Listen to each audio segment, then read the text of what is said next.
ஸ்ரீமதே வேதாந்த ராமானுஜ மகாதேசிகாய நமः. தீபோ மாபயதி தாமசபவம் ஞானம் ததாத்யுன்னதம் நேத்ரம் த்ராதி நிஜப்பிரபாபிரனிஷம் காத்ரம் பவித்ரம் பவேத் பாதும் நேதுமபீஹ காரியகரணே யோக்யோதி பாக்யாத்மகः ஞானஜாபனதக்ஷகः பரைவாத்யாச்சரியபூமிः சதா.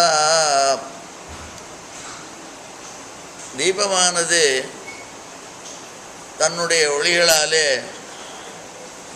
இருளை போக்குகின்றது, உன்னதமான ஞானத்தை அளிக்கின்றது, கண்ணையும் காப்பாற்றுகின்றது, மெய்யையும் சிறந்த பவித்திரம் வாய்ந்ததாக செய்கின்றது.